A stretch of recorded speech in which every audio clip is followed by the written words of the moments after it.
And so, we'll take questions from everyone, and panelists, you are permitted to cross-examine each other, right? So that's fine as well.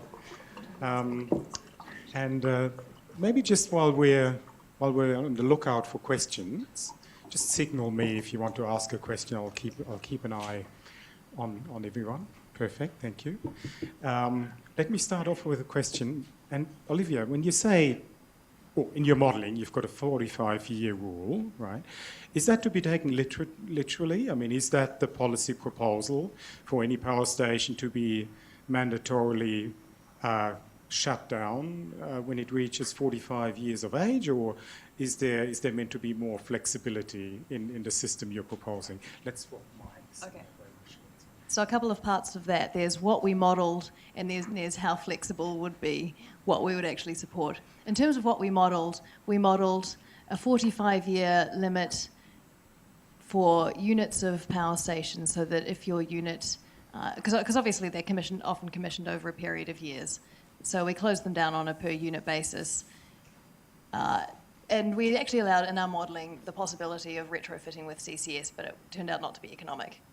In terms of the policy proposal, I think first of all, what we want to illustrate with this are some of the benefits of a policy like an age limit, which is that it provides a very clear deadline and signal for everybody in the electricity market and for communities reliant on those coal generators for economic activity. And so it provides a higher degree of certainty and the ability to plan for that than a policy that might not give such a clear and obvious signal. That said, I think that it raises issues around how you might manage potential supply shortfalls. The model solves for that. So that turned out not to be an issue in the modelling, which doesn't mean that it's not going to be an issue in real life, of course.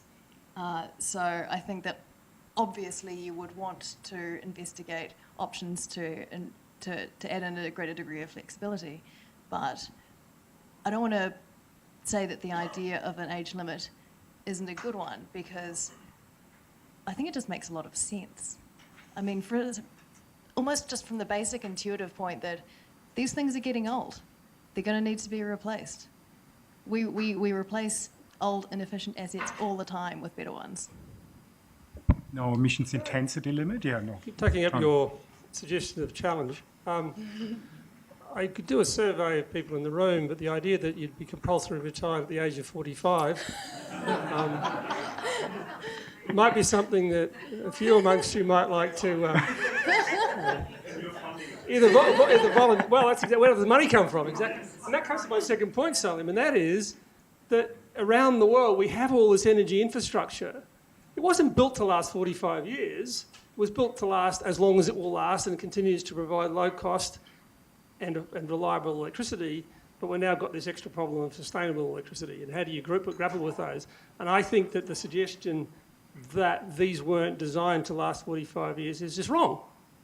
I mean, on any economic basis, that leaves us with a really big challenge. And I find it difficult to think this would be best handled by regulation, although it might be the least worst of all the solutions we could come up with. And that's obviously a very sad outcome if that's what we get to.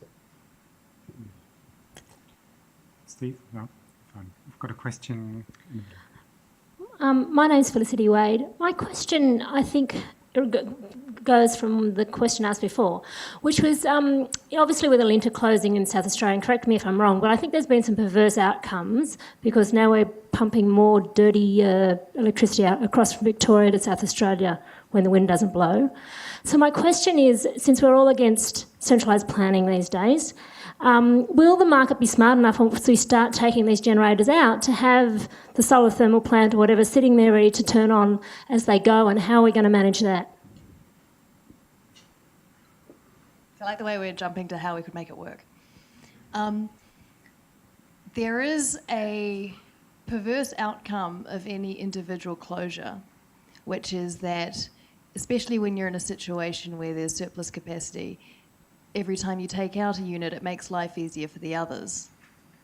And so, which I think is one of the benefits of having a long-term policy that essentially aims for a total phase-out rather than an isolated one-off reverse auction to close some small amount of capacity, which is not to say that you couldn't find some way of combining them both.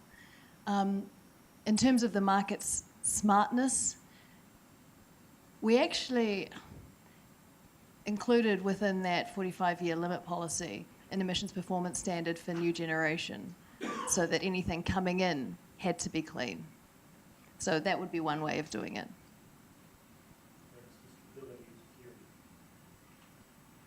Sorry? It's the question of the stability and security of the renewable sources. Yes. Yeah. I think I'm missing the... That's right. You'll talk about it. Yeah, that's right. Perhaps if I can jump in quickly. I mean, I'm struck by the strength of the assumption that there will not be a carbon price signal of sufficient reliability and magnitude to facilitate that transition in the longer term. Certainly, I think that the expectation that there'll be a strong enough carbon price in the short term would be a very optimistic one. In the short term. Because we're talking about prices that need to be around $70 to $100. In the longer term, it might be possible. So another way that you could use these policies is to bridge the gap between now and the point in the future when actually the work could be done by a very strong, reliable, bipartisan supported, investable carbon price. Scott. Scott White from the delegation of the European Union. In the EU, we're grappling with many of these issues as well at the moment. One of the solutions to incorporating what will ultimately perhaps be up to 50% renewables penetration in the electricity sector by 2030 is improving our interconnectors between major demand sources between the member states of the European Union. You don't hear that equivalent discussion much at all in Australia, so I'm just wondering whether any of the panellists or any of the audience have any comments in respect to whether there's a need to improve the interconnectors between the states if we are to, in Australia, have a much deeper penetration of renewable energy. The Australian Energy Market Operator is indeed talking about that very point. One of the difficulties in this sort of conversation is that it's very easy, if you're not very careful, when you're talking about the challenge of integrating new sources of energy which have fundamentally different physical characteristics, not just that they're low emissions, but they also are intermittent and low marginal cost, is that it can be interpreted as being against the transition. And so you've got to find a way of having that good conversation. I think the Australian Market Operator is basically saying, look, we need to think about, do we need to start putting in place more transmission loops to be able to exactly address the sort of very question you're talking about. Of course, the difference between Australia and to some extent the European context is the multi-connectivity of many countries in the European context. So, you know, you've got Norway that is connecting to the UK because it wants access to nuclear, and the UK that's connecting to Norway because it wants access to hydro. You've got a situation in which Sweden that has basically hydro and nuclear, the marginal price of electricity in Sweden is set by the coal-fired power stations in Germany. So you've got a much more complicated interconnection system already. The difficulty in Australia is we've got this 24 million people which are spread out very significantly with relatively thin connections, and the economics of more generation versus more connectivity is where it comes to, and it's becoming I think an increasingly difficult problem to solve, but it is critically important we do that before the sort of things that people are worried about actually happen. Shobhas, did you want to add anything to that discussion? No. So I had the good fortune to help advise the South Australian government late last year on climate change policy, and one of the things I've learned there is the importance of strengthened interconnectors between the states with electricity flows one way in the short term, and then probably the other way, namely from South Australia to the eastern states, in the longer term. And the question is, of course, what is the optimal mix of infrastructure investment here between long distance distribution and strengthening local grids with integration of local power sources and storage options. Imran. Yes. Thank you, panel, for very great presentations. Let me introduce myself. My name is Imran Ahmed. I'm currently an honorary associate professor at Fenner School. I've just returned to Australia from Global Green Growth Institute, where I was regional director for Asia Pacific, and with International Renewable Energy Agency in Abu Dhabi, where I was global head of regions. The question that I have is, I'm trying to also understand the rise in electricity prices without a carbon price now. Why is it not stimulating a discussion for renewable promotion, because the cost of renewables, particularly wind and solar, is reaching grid parity in certain areas? And the other thing that I'm bothered about is, in terms of what you mentioned in the gas prices, the domestic gas prices are so high, and as Australia is exporting, so why isn't that driving a discussion towards renewable and opposition to gas exports? So in some ways, trying to understand this whole picture, why is the electricity price rise not driving the renewables growth? Well, electricity price rises have driven changes. Many people had assumed that electricity demand didn't respond to price, and it does, demonstrably. I mean, we've seen falling consumption. It doesn't necessarily mean a switch towards renewables, because people aren't necessarily saying that's the obvious thing to do. If my price is going up, I'll find ways to maybe use less, but then there's no reason why that would force me towards renewables. And I suggest that the full cost of renewable energy, particularly when we talk about wind and solar, which are when we talk about renewables, well, I think mostly we're talking about wind and solar. When we had this moment of madness when we thought geothermal was going to be the great solution, and anyone who worked in Treasury back in 2011 and now looks back on what geothermal was going to do by now might be somewhat embarrassed by our capacity to forecast the future. But the question then is, well, why wouldn't you, if solar and wind are so cheap, why wouldn't we switch to that? And the answer is they're not yet. I mean, you've got people, we spent about $10–14 billion putting solar PV on about 1.5 million rooftops on our houses. Most parts of the world didn't do that. They put all the solar on larger commercial scale activity because it's cheaper. The end result is we've achieved relatively modest reduction in emissions at a very high cost, and we could have done a whole lot more in terms of addressing our emissions problem for a whole lot less money than we've done using that mechanism. So I think that the challenge, therefore, is as you look forward, it may very well get there. I mean, I still think that and the other point I should make, by the way, is that one of the things that drove the solar was the states who introduced things called feed-in tariffs, which basically was an infectious disease that we caught from the Germans and then spread it around Australia very quickly. And when we got over it, we felt a whole lot better about things, but we haven't got over it yet because it's still sitting there.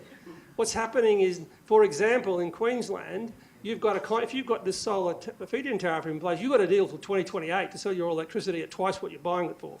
Why would you ever disconnect to the grid before 2028 when you've got that sort of deal? So you've got these weird policies that interact fundamentally with the sort of underlying cost dynamics that Steve's talking about, which are really distorting some of the things that might ultimately be a move towards solar and battery storage. Steve, did you want to add to that? So I just like everybody in the room, probably struggle with where we've got to with destroying the brand value of government. That you used to be able to announce things, and people had a reasonable expectation that they could make investments on that basis. And my hunch is that we've done so much damage, we're looking at some form of what I'll call a UK solution, which is some form of government contractual arrangement for at least investments in the near term. Because the problem is you've got, Olivia's slides are showing basically the time profile of coal-fired power generation. You've got this huge, very large share of coal-fired power, which is either going to have to be refurbished, which is not cheap, or replaced, which is not cheap. And that timeline is driving this whole thing. So we've got 5 or 10 years where investment is really important. We need to do it properly and in an orderly way, or the risk profile will drive up costs even if we do nothing. But we've poisoned the market for investment. So nobody knows what to invest in. And I suspect we might not have to write long-term contracts, but we might have to do some near-term, risk management, that people making decisions in this near term get some form of government guarantee or a put option. There are lots of different financial instruments where you can contractually deal with that risk and it's not subject to a future policy announcement, or if it is subject to a future policy announcement, you can take that to court and get a refund. But I don't think we need to go anywhere near, underwriting 100%, but I think we need some skin in the game to get over the damage that we've done to ourselves in this spot. So I think about this a reasonable amount, and I just can't see how we're going to repair that credibility gap in the near term to electoral cycles, for example. What's your view of ACT-style contracts for difference, the large-scale solar and wind auctions in that context? So I think that's they've done that really well, and I think they're real thought leaders in large-scale renewables. The thing is that that's still trying to do a particular thing in the renewable space, and I'm trying to think more about our system transition in the generation side. You don't want that all to be covered by that. And the other thing from the National Outlook report, one of the things we discover in there is that Australia has a future comparative advantage in trees. The world needs to soak up a lot of carbon. There's no way we're going to hit 2 degrees without the net hit, that you've got to suck carbon out of the atmosphere. Trees take a long time to grow and are subject to various forms of, drought risk and those sorts of things. So if we're going to manage Australia's national risk profile, we should be underwriting, because if the only material uncertainty we're worried about here is policy risk. If we underwrite the policy risk so tree planters manage all their own risk, and we're not going to subsidise them on that, but if we cover the policy risk, that's got to be part of any sort of muddling through optimal-ish solution for the country as a whole. Shailene. Thanks to all the panellists. I really enjoyed your presentations. I'm Shailene Thompson. I'm the Acting CEO of the Climate Change Authority. But my question's probably more sort of personal musings rather than any indication of where the authority's likely to come out on these points. I guess I was really intrigued by a regulated closure option, and I just wondered if the Climate Institute had thought or modelled or wrestled with, I suppose, the feasibility of actually just regulating for closure. And it goes to Tony's point about, how long is a reasonable lifespan for these things, and what do you think the likelihood about the current owners feeling that they've got an asset that they'd expect to go on for a bit longer? I mean, you can debate the pros and cons of that endlessly, given, as Steve is saying, the history of climate change policy in this country. But if you are thinking seriously about regulated closure, do you think that's something that's going to be feasible without some sort of compensation or assistance or something like that? Well, we didn't actually invent it. We borrowed the concept from Canada, where they have implemented a regulated closure or a limit of mainly 50 through years. government-owned facilities, I think. True. Yeah. Sorry, Catherine, you're giving me a perplexed look. No. Sorry. In terms of the feasibility of it, look, I think there's an interesting question there around what is the counterfactual of not having regulated closure, because as I think we've been at pains to point out, the risk of some kind of policy in the future requiring closure through some other means is just going to get greater the longer we go. The idea that these power stations have got a kind of endless right to keep on going, I don't think that's even reflected in the purchase price that was paid for them. And actually there's a really interesting piece of analysis that's probably worth doing, which is how much is the future of these individual generators worth to the companies that own them? Yeah, for me the issue here is not actually the high-level issue of is regulated closure a workable option. It's in a sense the arbitrariness of how do you pick which stations to regulate and what age profile. So, and you've got lots of examples of essentially tradable rights. So the whole US vehicle fleet was done on tradable efficiency standards. So you can announce either amount of carbon that coal-fired power stations are allowed to emit and a time profile, or an amount of megawatt hours. Now you'd have to, of course, do some sort of Hatfield-Dodds principle to lock in and get skin in the game and sell these for $1 or something so you can take people to court. But as soon as you set your high-level goal and then allow flexibility at the unit or the enterprise level, you get right away from that the arbitrariness of the application.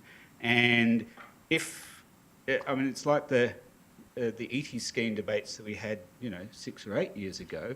What's a reasonable expectation of future warning on government policy? Is it 5 years or 15 years or 20 years? And if you were doing something near term that applied over a 15 or 20 year time frame, I think most people would find that more than adequate to manage their financial risk over that time frame, and it would be reasonably acceptable. So the other thing is what you're doing here is essentially you're trying to mimic a carbon price without having a carbon price. I mean, we know that when we had contracts for closure that fell over, they fell over because companies started negotiating with a high carbon price, the carbon price fell, and they stopped being willing to sell their brown coal assets. So the optics of it are good, but what you're trying to do, if you look at anybody's scenario of a medium carbon price scenario, how much coal is being used after 2035, the answer is nearly zero, unless it's got CCS, which is not cheap. And so if you're moving in a world broadly in that space, and it doesn't have to be an $80 carbon price, it can be a $50 carbon price, then this instrument actually gives companies greater certainty in which to plan, because their risk is that they're going to build something and then policy change is going to undercut it. So they actually want a policy setting that they can co-design with government that stops government changing its mind so they can make investments and make money. So I think there's a lot of space here to underpin an effective abatement strategy that will involve some form of carbon price without putting so much weight. Because our issue here is that we've proven carbon prices work really well for operational decisions. They don't affect investment decisions without credibility. And so this directly comes into that investment price signal. We'll talk more about mechanisms for closure after the break. So if you're interested in that, don't go away after a coffee break. Tony. Probably just one other comment on that, and one warning, I guess, is that we should be very careful about what we perceive to be certainty, because it's a long way off. We discovered that with the renewable energy target when it was 2020, and we were living in 2001. It looked like a long way off, therefore it was certain. We're now in 2016, it's nowhere near certain. So the perceived certainty that was created evaporated as soon as the real world set in, and as soon as the money became important. And I think the same thing happens here. If we really do start talking about some form of regulated closure, then we need to be very careful about thinking through how we're going to do that, because I suspect one of two things can happen. One, it actually won't happen at all, because when we get there, we'll say, oh my God, we've got nothing else to replace it, which is what happened in the UK, and so we just extend the life anyway. So we're in a worse situation than we would have been in the sort of world that Olivia has been modelling. And secondly, I think the way I'd calculate, if I had to, was to say, well, look, the price you guys want for this asset, you think it's worth, is really related to what do you think the future carbon price is. So if you think the future carbon, if you think banking on it being $30 or $40 a tonne, then don't create a self-fulfilling prophecy here. What you really should be saying is trying to do a calculation, which I suspect is actually quite difficult. What if we had that perfect carbon price world that Olivia's been talking about, then what would these assets be worth? I suspect they're worth a lot less under that world, but of course that's exactly what you're trying to avoid. So you end up in a very weird circular argument. So I think we need to be really careful about thinking through unintended consequences and not get caught up in the commercial interests of any of the individual companies. We've got 3 questions, and they'll need to be quick ones. I've got 1 here and 2 just over here. Sorry about that. I don't think mine's quick. I'm not passing them. Oh, no. Please, no, I don't want to do that to you. Just go for it.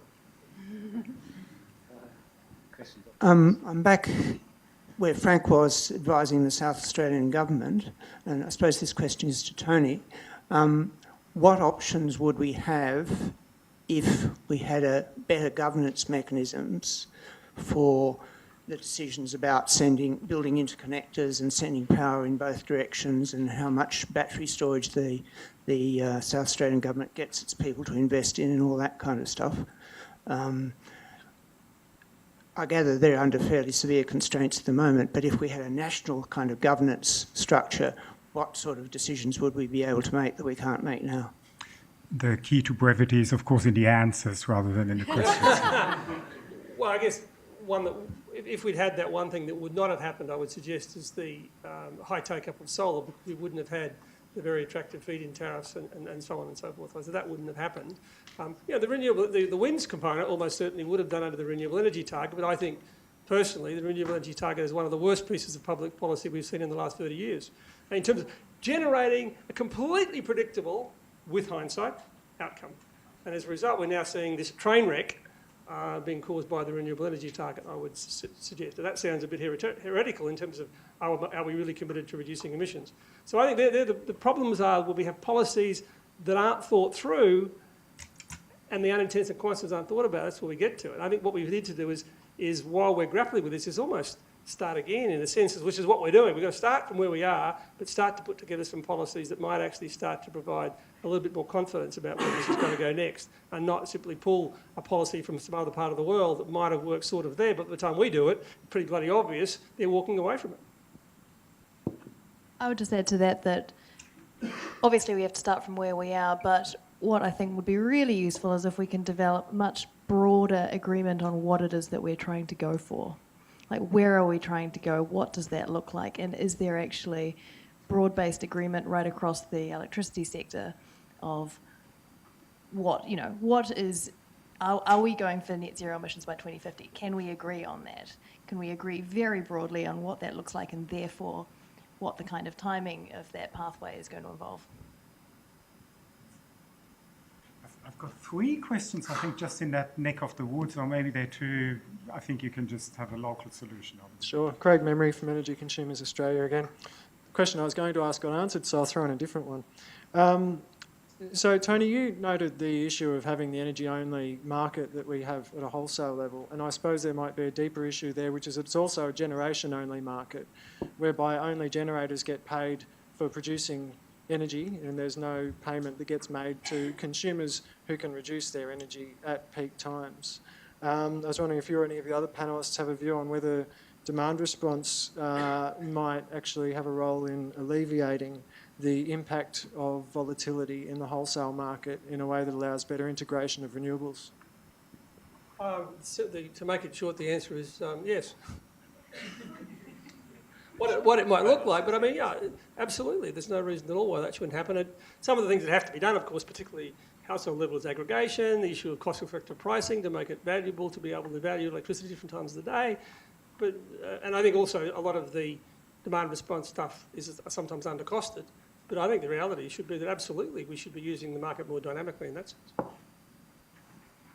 Yes, I'd also say yes, and I just note that there's always 2 ways to solve a subsidy. So you could build this into your pricing structure, that industrial facilities of certain types might face a higher price on days of peak demand, as well as paying people not to use electricity. So yes, yes, yes. Caroline Lambert from the European Union delegation. Thank you very much to the member of the panel. That was very interesting. I have a question relating to energy efficiency. As you said, Olivia, it's an underappreciated policy in many areas of the world. In the European Union, we're trying to do much more about energy efficiency. And one of the dimensions in which it's interesting is the job dimension. That's one dimension we talk about in the European Union a lot more than you do. We have a bigger unemployment problem. But when you talk about costs and investments, it's interesting to also have an idea of how many of the job intensity of these costs and investments compared to different choices that you could make. And for energy efficiency, we believe in the European Union that there's a lot of job creation there. That could be of interest to Australia if you're thinking about closing down coal power stations as well, and hence needing to transition some of the workforce away to other types of jobs.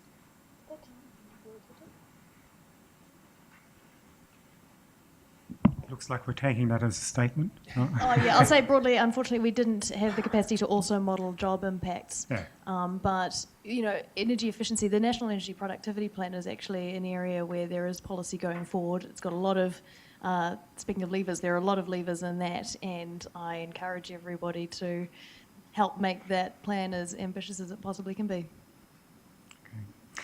Let's be back at 4:10 for a very prompt start at 4:15. Okay, and thank you very much to our speakers.